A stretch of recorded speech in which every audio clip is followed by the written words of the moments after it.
Olá, sejam muito bem-vindos a mais um vídeo. E nesse mês, nós iremos ver os maiores assaltos da história da Libertadores. Quem viu o vídeo colocando um asterisco em todas as edições da Copa Libertadores já sabe muito bem que a arbitragem sul-americana tem por característica ser bastante controversa. Então, dessa vez, vamos compilar as piores arbitragens da história do torneio. Se você ainda não conhece o canal, seja muito bem-vindo e eu te convido a se inscrever porque aqui tem muito conteúdo sobre futebol brasileiro, Libertadores, futebol europeu, tenho certeza que você vai gostar. Inclusive tem muita gente que vê os vídeos e ainda não está inscrito. Então, por favor, confere aí se você já deu essa força, porque a gente está chegando nos 300 mil e é de graça, vai? Então, chega de enrolação e liga pra polícia, porque agora vamos ver os maiores roubos da história da Libertadores. Se gritar, pega ladrão, não fica um, meu irmão. Se gritar, pega ladrão, não fica um. Em 2007, Flamengo e Defensor se enfrentavam pelas oitavas de final da Libertadores. O clube carioca estava invicto até aquele momento e era o grande favorito. Porém, no jogo da ida no Uruguai, o Flamengo levou um sacode, 3-0, e teria que correr atrás de um grande prejuízo se quisesse continuar na briga. Eles só não contavam com a atuação do argentino Héctor Baldassi. Não, ele não era um jogador do Defensor. Ele era o árbitro daquela partida. Logo com 3 minutos de jogo, ele apenas mostrou amarelo nessa entrada criminosa do jogador uruguaio. 30 minutos depois, Renato Augusto invade a área e o Defensor dá um carrinho por trás que pega em cheio nas pernas do brasileiro. Pênalti escandaloso não marcado. 2 minutos depois, em cobrança de falta, Renato Abreu solta uma bomba e abre o placar para o Mengão. Faltavam 2 para levar para os pênaltis. Na volta do intervalo, o Flamengo pressiona e com menos de 5 minutos, após escanteio curto, Renato Abreu enche o pé e marca mais um golaço de fora da área. Agora faltava 1, e eles tinham todo o segundo tempo pela frente. Porém, a equipe de arbitragem não estava colaborando. Baldassi estava sendo extremamente conivente com a cera dos uruguaios, que claramente não vieram para jogar futebol. Eram apenas entradas duras, quase nunca devidamente punidas, e muita, mas muita cera. O goleiro Martin Silva, sim, aquele, chegou a demorar 2 minutos para bater um tiro de meta. Esse que foi o tempo total de acréscimo dado no primeiro tempo. No segundo foram só mais 3. A Globo chegou a mostrar o tempo de bola rolando e chegávamos a quase 30 minutos de não jogo. Isso só no comecinho do segundo tempo. Aos 44 do segundo tempo, o Flamengo tentava no apagar das luzes o gol de empate. E em jogada pela linha lateral, acontece um empurrão próximo à linha de fundo dentro da área. Pênalti que, se convertido, seria o gol de empate rubro-negro, mas Baldassi nada marcou novamente. E dessa forma, o jogo se encerrava. Apesar da vitória por 2-0, o Flamengo foi eliminado da Libertadores de 2007 com 3-2 no agregado. O Defensor não foi muito além na competição e acabou caindo para o Grêmio logo na fase seguinte.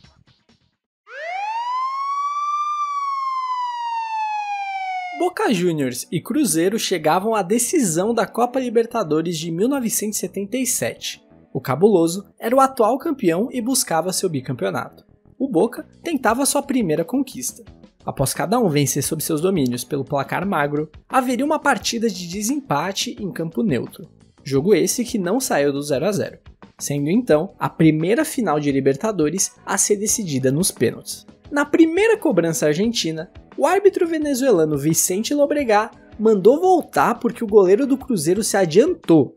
Só que a bola foi na trave, ele nem pulou na bola, não interferiu em absolutamente nada. Na segunda tentativa, o cobrador caprichou e fez o gol. E ao final da disputa, o Cruzeiro acabou derrotado por 5-4 e o título da Libertadores foi pro Boca. Desconsiderando o fato do goleiro nem ter ido na bola, vale lembrar que o goleiro se adiantar em pênalti era bem normal até meados de 2010. Antes disso, era muito raro mandarem voltar a cobrança. Imagina só em 1977. Esse, por exemplo, foi um dos pênaltis que deu o título da Libertadores pro Boca em 2000 contra o Palmeiras. E aí eu te pergunto quem se adiantou mais? O goleiro do Cruzeiro, que nem foi na bola, ou o do Boca que pegou o pênalti? Costumeiramente, eles só mandavam voltar um pênalti para favorecer um clube. Em 2002, O árbitro argentino Daniel Jiménez mandou voltar esse pênalti defendido por Eduardo Martini. Essa decisão acabaria tirando o Grêmio da final da competição, para colocar o Olímpia, que ficaria com a taça. Em 2004, Santos Laguna e River Plate empatavam no duelo pelas oitavas de final, e o paraguaio Carlos Torres mandou voltar essa defesa de Luchetti no meio do gol, com a justificativa do goleiro ter se adiantado. Tem ainda esse vídeo do técnico Carlos Bianchi do Boca falando pro goleiro Córdoba antes da final de 2001 para se adiantar um pouco que os juízes não mandariam voltar a cobrança. Mas enfim, acho que já deu para entender. Vocês sabem como funciona a Conmebol.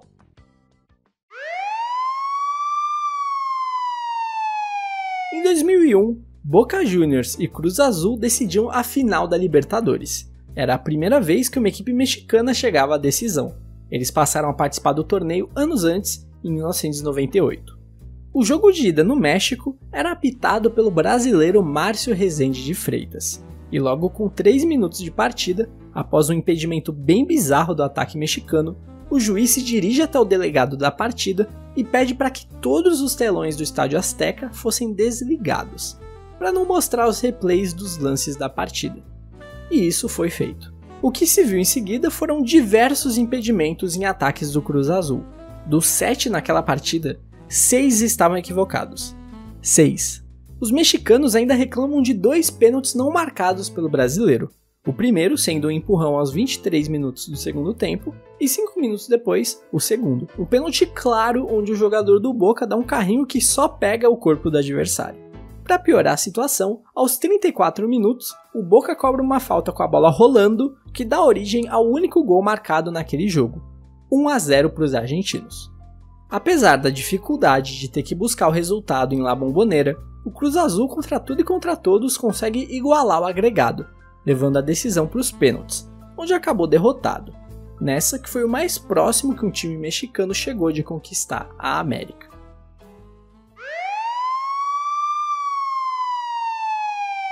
River e Universidade de Chile se enfrentavam pela semifinal da Libertadores de 1996. O clube chileno buscava sua primeira final sul-americana, e após empatar na ida em 2-2, tudo seria decidido no Monumental de Núñez. O jogo foi uma pancadaria que só, e o juiz Alfredo Rodas deixava o couro comer. No lance do gol do River, por exemplo, acontecem 2 faltas duríssimas que o juiz ignora, e na sequência, Almeida marca esse golaço para os milionários. No exato lance seguinte ao gol, Laú tem a chance de igualar o marcador, mas o juiz não vê esse pênalti escandaloso do goleiro. Ele deu um soco com as 2 mãos na barriga do jogador chileno, que inclusive leva o cartão amarelo por reclamação. Na segunda etapa, mais um pênalti não marcado para os azuis. Mas se ele não deu aquele primeiro, imagina esse. O River chegou a ter um jogador expulso. Curiosamente, o único que já tinha cartão levou o segundo. Então, em um contra-ataque, chega ao segundo gol. Porém, esse gol foi anulado por impedimento.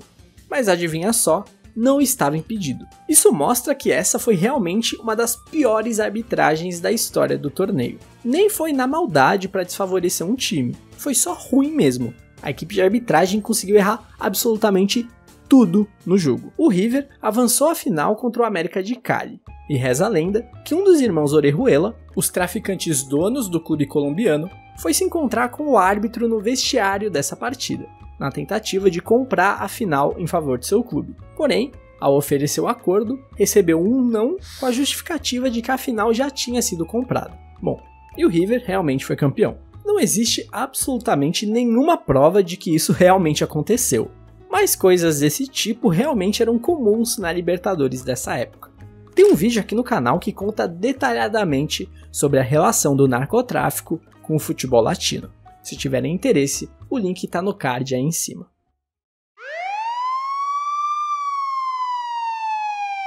Fluminense e Liga de Quito faziam a grande final da Libertadores do ano de 2008, ambos em busca de um título inédito. Na ida, se favorecendo da altitude de Quito, a LDU sai na frente vencendo o jogo por 4-2. O clube carioca tinha a missão de vencer por pelo menos 2 gols de diferença no Maracanã para levar para os penais. O árbitro era Héctor Baldassi. Sim, ele já foi mencionado aqui nesse vídeo. Sua última arbitragem no Maracanã até então foi aquele fatídico Flamengo e Defensor. Logo com 5 minutos de jogo, Guerron faz jogada pela lateral e cruza para Bolanhos abrir o placar para os equatorianos. Aos 11, Thiago Neves, de fora da área, empata o jogo. Com 27 minutos, Thiago Neves aproveita o cruzamento e marca o gol da virada. A LDU sente o golpe e logo em seguida, com 30 minutos no relógio, Washington ia saindo cara a cara com Ceballos quando é derrubado na área. Pênalti e possivelmente expulsão do zagueiro equatoriano, mas Héctor Baldassi apenas manda seguir o jogo. Com 31 minutos, ou seja, no minuto seguinte, em cobrança de falta, a bola toca no braço do jogador equatoriano após desvio de cabeça. Lance esse mais difícil e pouquíssimo comentado, tanto que nem os jogadores do Fluminense chegam a reclamar. E o jogo segue. Com 42 no relógio, Cícero é lançado e quando entra cara a cara com Ceballos, é derrubado na área. Mas o juiz não marca pênalti, pois o bandeirinha de forma equivocada assinala que o jogador está em posição irregular. Com 11 minutos da etapa final, Thiago Neves, cobrando falta, marca o seu terceiro no jogo e empata a final no agregado. O jogo vai para a prorrogação e aos 12 do segundo tempo extra, Bieler marca para a liga o que provavelmente seria o gol do título equatoriano, mas o bandeirinha marca impedimento esse que novamente não existiu. O jogo termina com um agregado de 5-5 e a decisão do título vai para os pênaltis. A LDU converte seu primeiro pênalti. Ceballos defende a cobrança de Conca. Fernando Henrique evita o segundo gol equatoriano. Thiago Neves então ia para a bola, autor de 3 gols no tempo normal. E quando o juiz apita, autorizando a batida, o goleiro Ceballos abandona o gol e vai até o juiz falar alguma coisa, enquanto Neves chuta para o gol vazio, mas o juiz manda voltar. Atitude claramente com o objetivo de tirar a atenção do cobrador, anti-jogo, e portanto deveria ser punido com o cartão amarelo, que o goleiro já tinha, mas Héctor Baldassi novamente deixa passar. Thiago Neves cobra novamente e Ceballos com os pés defende a cobrança. Em seguida, tanto o batedor da LDU quanto do Fluminense marcam seus gols. E no pênalti decisivo, Ceballos novamente defende e dá o título da Libertadores para a Liga de Quito. É preciso dizer também que, além de tudo, o goleiro se adiantou na cobrança. Nenhum dos dois pés estava na linha. O título da Libertadores de 2000 seria decidido entre Palmeiras e Boca Juniors. Os brasileiros defendiam seu título, enquanto o Boca buscava dar fim a um jejum que vinha desde 1978 sem conquistar a América. O jogo de ida, em La Bombonera, terminou empatado em 2-2. Tem um detalhe que o primeiro gol do Boca, aos 22 minutos, estava impedido, mas o pior ainda estava por vir. Com uma boa atuação ao alviverde lá, o clima de otimismo era grande para a decisão no Morumbi. No apito estava escalado o paraguaio Epifânio Gonzalez. E logo com 3 minutos, o Palmeiras leva um susto e o Boca abre o placar. Porém, o bandeirinha assinalou impedimento. Um impedimento bem duvidoso para dizer o mínimo. Mas não se enganem, o troco vai vir forte. Com 3 minutos da etapa final, Euler cruza para dentro e o jogador do Boca empurra o atacante palmeirense, que desequilibrado não consegue finalizar, impedindo o gol do Palmeiras. Pênalti e expulsão que o juiz mal posicionado não vê e deixa passar. Poucos minutos depois, o goleiro Córdoba pega a bola e desfere um soco na cara do jogador adversário. Uma agressão clara, portanto expulsão e pênalti mais uma vez não marcados para os brasileiros. Aos 40 minutos, Bermudes dá essa entrada só nas pernas de Euler, mesmo já tendo o cartão amarelo. Porém, o juiz não expulsou o atleta. O jogo terminou 0-0 e a disputa foi para os pênaltis, onde o goleiro Córdoba, que deveria ter sido expulso no começo do segundo tempo, defende 2 cobranças e dá o título para o Boca Juniors. Ah, e é claro, como já foi mostrado nesse vídeo, se adiantando bastante em uma delas.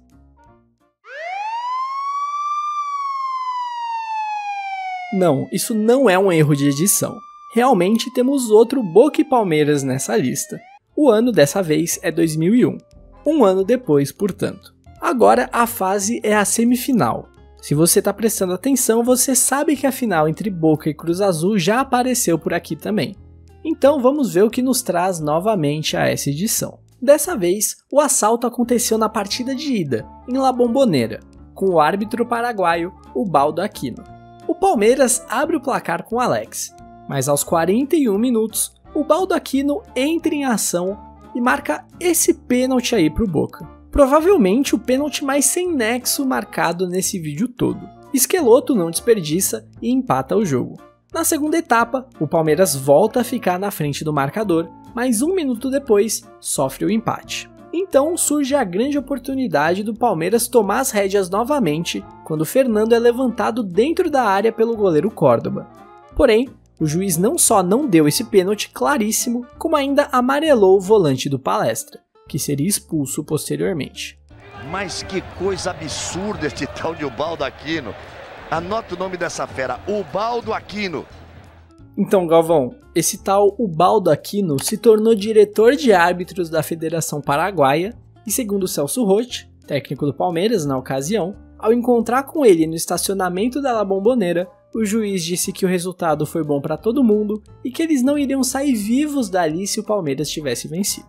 Com esse 2-2 na ida e o mesmo placar se repetindo no Parque Antártica, a decisão foi para os pênaltis, onde mais uma vez a equipe argentina prevaleceu e avançou para a final contra o Cruz Azul. Em 1994, o São Paulo chegava a mais uma final de Libertadores, a terceira consecutiva. O clube não só era o atual bicampeão da América, como também bicampeão do mundo. Seu adversário era o desconhecido clube argentino Vélez Sarsfield, que na ida surpreende e consegue arrancar uma vitória magra por 1-0. Com gol impedido, mas tá tudo bem. O São Paulo ainda era amplo favorito, decidia em casa, e com o Morumbi lotado consegue empatar a série em cobrança de pênalti ainda na primeira etapa. O segundo tempo foi um ataque contra a defesa, com o trio de arbitragem sendo extremamente complacente com a série argentina. Em um cruzamento na área, o zagueiro argentino tenta afastar e bate com o braço na bola. Absolutamente todo mundo no Morumbi viu esse pênalti. E olha que o campo é longe, hein? Menos o árbitro uruguaio Ernesto Felipe, que mandou o jogo seguir. A pressão seguiu e no finalzinho do jogo, Cafu coloca a Palhinha cara a cara com o goleiro para marcar o gol do título. Só que o bandeirinha sinalizou impedimento. E para surpresa de 0 pessoas, adivinhem só, não estava impedido.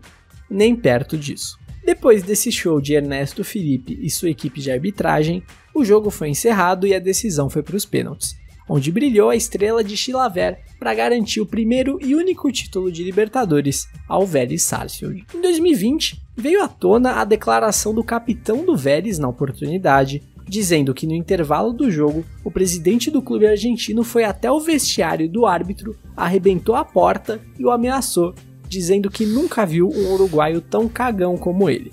Bom, isso explica a mudança de postura na segunda etapa e os 2 lances bizarros que impediram o tricolor. A Libertadores de 2016 teve uma quantidade absurda de erros de arbitragem, mas 2 jogos chamam a atenção a ponto de conseguirem um lugar nessa lista. O primeiro deles acontece no jogo de volta entre Atlético Nacional e Huracán. A ida terminou com um empate sem gols, e tudo parecia extremamente favorável para os colombianos em sua casa. Ainda mais quando aos 23 minutos de jogo, o árbitro venezuelano José Argote marca esse pênalti para lá de discutível em guerra. O replay mostra claramente que não há um contato faltoso nem por cima, nem por baixo. Com isso, o Atlético abre o placar. Mas 2 minutos depois, a equipe argentina chega ao empate. Na primeira etapa, houve ainda um possível gol do Huracán que abriria o placar, anulado por um impedimento inexistente. No começo do segundo tempo, com o jogo igualado, Argote intervém mais uma vez, para expulsar o zagueiro Mantinelli por suposta agressão, se é que podemos chamar assim. Com um homem a mais, o Atlético marca seu segundo e, posteriormente, terceiro gol. O Huracán ainda diminui com esse golaço de Ábila, mas no último minuto o Copete fecha o caixão e coloca o Nacional nas quartas. E obviamente que após o apito final, o tempo fechou para cima do árbitro. Agora vai uma curiosidade. Eu tenho essa exata camisa do Huracán de 2016, que eu particularmente gosto bastante, principalmente por conta desse patrocínio roxão desnecessariamente grande da La Nueva Seguros, e também porque ao redor do logo do clube tem várias estrelas. Mas enfim, voltando. Com isso, os colombianos passaram de fase e após 2 excelentes duelos contra o Rosário Central, o Atlético tinha pela frente o São Paulo. São Paulo e Atlético Nacional duelavam por uma vaga na final. A polêmica já começa no jogo de ida no Morumbi, quando o jogo estava 0 a 0 e o juiz expulsa o zagueiro Maicon pela agressão em Borja. Depois disso, o próprio Borja marca 2 gols e coloca um pé do clube colombiano na final. Mas o São Paulo não pode ser dado como derrotado dessa forma. Mesmo fora de casa, o clube foi para cima e abriu o placar logo aos 8 minutos com Caleri. A alegria não durou muito e aos 14, Borja de novo empata o jogo. Porém, o atacante na hora de receber o passe estava levemente adiantado perante o penúltimo homem. Por isso, o gol não deveria valer. No último lance do primeiro tempo, Hudson ia sair na cara do gol quando sofre a carga de Bocanegra que o derruba. Pênalti claro que o árbitro chileno Patrício Polic não marca. Já na segunda etapa, aos 30 minutos, a bola é chutada na mão de Carlinhos e o árbitro assinala pênalti para os colombianos. Ok, justo. O porém é que não satisfeito em marcar o pênalti, Patrício Polic expulsou não um, mas 2 jogadores do São Paulo. Aí a missão que já era difícil ficou impossível. A direção do clube brasileiro protestou e chegou ao ponto que o árbitro não sabia nem quem ele tinha expulsado, se era o Wesley ou Michel Bastos. No final das contas, nada aconteceu depois disso e o clube brasileiro acabou eliminado da competição, enquanto o Atlético Nacional avançou para a final, onde derrotou o Independiente Del Valle e levou o segundo título da Libertadores para casa. Voltamos para o ano de 1962. Santos e Peñarol chegavam à decisão da terceira edição da Copa Libertadores. O jogo de ida, em Montevidéu, terminou com vitória brasileira por 2 a 1. A volta, na Baixada Santista, foi palco de uma história muito mal contada. Não existem imagens de grande parte do jogo, então eu vou confiar em jornais da época e em narrações de rádio. No primeiro tempo, existem relatos de um pênalti não marcado para o Santos, ignorado completamente pelo juiz. Spencer abre o placar para o Peñarol aos 15 minutos. Aos 18, o Santos empata e com 35 vira. Logo com 3 minutos do segundo tempo, o clube uruguaio empata o jogo. Porém, o goleiro do Santos relata que um jogador do Peñarol atirou terra em seus olhos antes do cruzamento para o segundo gol. 2 minutos depois, ainda no comecinho do segundo tempo, a equipe uruguaia vira o jogo com grande protesto por parte dos jogadores do Santos, que cercam o juiz alegando que houve falta na origem da jogada. E nesse momento, pouco depois do terceiro gol, uma garrafa é atirada no árbitro chileno Carlos Robles. É dito que o juiz fica semi-inconsciente e a partida é paralisada por 1h30, embora haja controvérsias. Muitas fontes dizem que a garrafada na realidade nem pegou e o juiz estava dando migué. Nessa 1h30 há muita movimentação no vestiário. Os presidentes de Santos e da Federação Paulista pressionam o juiz para voltar para o jogo, de forma não muito educada. É dito que não havia nenhum ferimento evidente dessa garrafada. E no final das contas, o juiz retorna e a partida é reiniciada como se nada tivesse acontecido. Com 22 da etapa final, o Santos chega ao gol de empate, 3 a 3. E depois desse terceiro gol, outra garrafa é lançada das arquibancadas da Vila Belmiro. Essa acerta o bandeirinha, mostrando que a torcida do Santos estava muito boa de mira naquela noite. Por isso, o jogo é paralisado novamente. Quando ainda faltavam 6 minutos para o fim do tempo regulamentar, o juiz opta por encerrar a partida, alegando falta de segurança. Dessa forma, o Santos se sagrava campeão, pois venceu a ida e empatou a volta. Ou pelo menos, isso era o que todos pensavam, até se descobrir que o árbitro na realidade enviou a súmula para a Conmebol com a vitória do Peñarol por 3 a 2. Isso porque, após ser atingido com a suposta garrafada, ele suspendeu a partida por falta de segurança aos 51 minutos de jogo, ou seja, no comecinho do segundo tempo, 1 minuto depois que o Peñarol marcou seu terceiro gol. O juiz relata que só retornou ao campo e continuou o jogo por medo da torcida, e que tudo o que aconteceu depois dessa primeira paralisação foi um grande amistoso, ou seja, não valia nada. E detalhe, ele só avisou a equipe do Peñarol disso. Os santistas continuavam achando que estava tudo valendo. Dessa forma, o terceiro gol do Santos não contou, e o Peñarol foi considerado o vencedor, obrigando a decisão a ir para a partida de desempate, realizada em campo neutro, no Monumental de Núñez, em Buenos Aires. Com Pelé de volta, o Santos consegue se impor e vence tranquilamente por 3-0, se tornando o primeiro brasileiro a ser campeão da Copa Libertadores na história. Nas oitavas de final da Copa Libertadores de 2013, um confronto chamava a atenção. Corinthians e Boca Juniors faziam a reedição da final anterior, com os brasileiros buscando seu bicampeonato. O Boca, com sede de vingança, venceu o jogo de ida sob seus domínios por 1-0, mas ainda tinha o duelo no Pacaembu, em que rapidamente os corintianos perceberam que a maior barreira para o bicampeonato seria o paraguaio Carlos Amarilla e sua equipe de arbitragem. O Corinthians começa pressionando e logo com 8 minutos, em uma cobrança de lateral, a bola ia sobrando para Emerson dentro da área quando o zagueiro do Boca dá uma cortada digna de voleibol com a mão. Pênalti escandaloso não marcado por Amarilla, que ainda pune Sheik com o cartão amarelo pela reclamação. Mas aquilo era só o começo de uma longa noite. Aos 23 minutos, Romarinho recebe linda bola e sozinho na área marca aquele que deveria ser o primeiro gol corintiano. Mas o bandeirinha, Rodney Aquino, anula o gol em um impedimento que só ele viu. E não é coincidência. O Aquino de seu sobrenome é porque este ser é filho do juiz Ubaldo Aquino, que assaltou o Palmeiras em 2001 e foi mencionado anteriormente nesse vídeo. Inclusive ele só entrou no quadro da Conmebol, pois foi colocado pelo próprio pai, nos levando a crer também que essa sua esquizofrenia que o faz ver coisas foi herdada de seu pai. No lance imediatamente seguinte ao gol mal anulado, pouco mais de 1 minuto depois, Riquelme faz esse golaço que coloca o Boca em boa vantagem na série. Logo no início do segundo tempo, Paulinho de cabeça coloca o Corinthians de volta no jogo e incendeia o Pacaembu.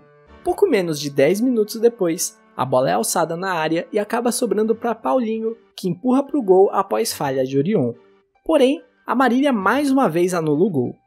Esse lance é mais discutível. Não existia impedimento, uma vez que o jogador do Boca na parte de cima do seu vídeo dava condição, mas o árbitro pode ter sinalizado a falta no goleiro. O golpe final veio aos 36 do segundo tempo, quando Emerson invade a área e é empurrado por trás pelo jogador argentino. Amarilla, mais uma vez, ignora. E assim, termina o jogo que entrou para a história como a pior arbitragem recente da história do esporte. Anos depois, aquilo que se suspeitava foi confirmado. Escutas telefônicas revelaram conversas de Julio Grondona, o influente cartola argentino, com Abel Ñeco, representante da Argentina na comissão de arbitragem da Conmebol, em que se falou sobre uma fraude na escalação de Carlos Amarilla para aquele duelo, escancarando de tabela outra manipulação, dessa vez prejudicando o Santos contra o Independiente em 1964. Ñeco, habla, a ver, Ñeco, ¿cómo le va? A ver, ¿cómo te va? ¿Bien y vos? Y sí, me va bien porque salí de este quilombo, ¿no? Pero en fin, qué sé Salió yo. bien al final, no lo quería nadie, este loco de mierda jugó el refuerzo más grande que tuvo Boca que del último año era Amarilla. Y sí, bueno, ahí hablé, bueno, qué sé yo, que con Alarcón estoy hablando, con Alarcón estoy hablando, que Alarcón me dice a mí que este área medio es nuevo, qué sé yo, que hay que tener. Bueno, entonces hacemos una cosa, pero lo quieren ahí en la Argentina, la Amarilla. Mira, si no lo quieren, no sé, lo quiero así ponerlo y dejarme echar las pelotas. Alarcón, poneme Amarilla y dejame de joder. Bueno, así fue, lo puso y bueno, y salió bien, porque bueno, tiene que ser así. En el año 64, cuando jugamos con el Santos, yo le gané a Leo Jorge, que era holandés con los dos líneas. Así que mira.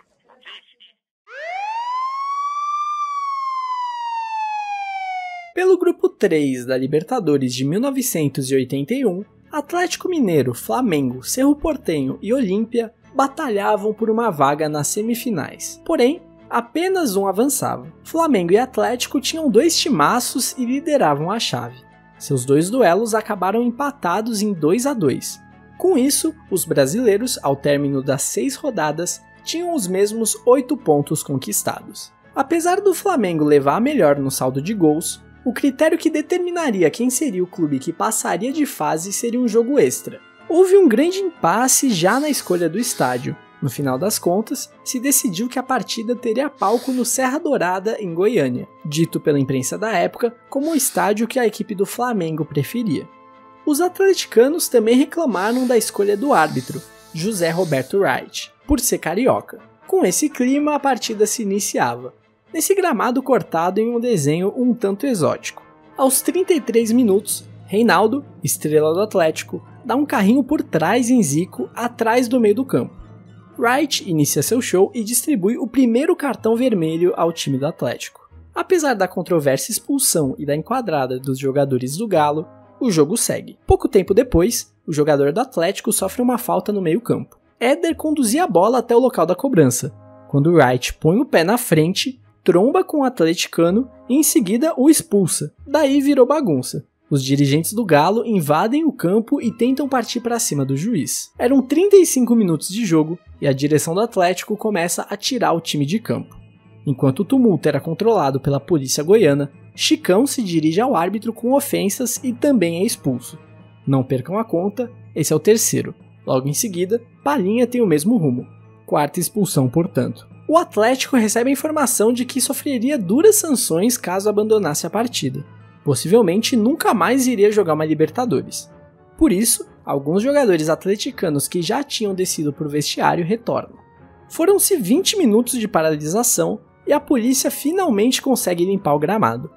Wright, após certa indecisão, decide que vai recomeçar o jogo. Em campo eram 11 flamenguistas contra 7 atleticanos. Nesse momento, nos é informado também que, na confusão, todo o banco do Atlético Mineiro foi expulso. O jogo recomeça com posse de bola para o time de Minas. Eles dão um bico para frente e o goleiro desaba. Wright é obrigado a paralisar o jogo novamente. Ele ignora uma entrada forte flamenguista no meio-campo, caminha até próximo aos jogadores do Galo dentro da área, expulsa os massagistas e em seguida mostra, sem motivo aparente, o 5º cartão vermelho, encerrando assim a partida, pois o Atlético não tinha o número mínimo de jogadores necessários, segundo as regras. Portanto, o Flamengo vencia por WO.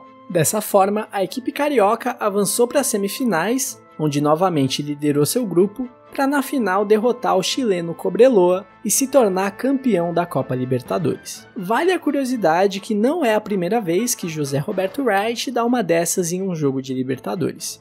2 anos antes, em 1979, durante um Jorge Wilstermann e Olímpia, na primeira fase, o juiz expulsou 4 jogadores da equipe boliviana e apenas um dos paraguaios, que, segundo relatos, foi quem iniciou a confusão. O Olímpia, curiosamente, naquele ano também se sagraria campeão da competição. Bom, rapaziada, esse foi o vídeo, espero que tenham curtido de coração. Infelizmente, a arbitragem na América do Sul sempre levantou suspeitas, então inevitavelmente alguns jogos ficaram de fora. Eu tentei separar aqui os que mais tiveram lances capitais que interferiram no resultado final e também os que tinham imagens que nos permitam ver os lances. Porque se isso aconteceu nos últimos 20 e 30 anos, imagina só antes disso. Mas infelizmente muitos desses jogos não possuem registros. Se você curtiu, não se esqueça de dar o like e se inscrever, caso ainda não seja inscrito. Todo mês a gente lança um vídeo novo nesse mesmo estilo, bem trabalhadinho, e por esse mês foi isso. Espero que tenham curtido, valeu, tamo junto!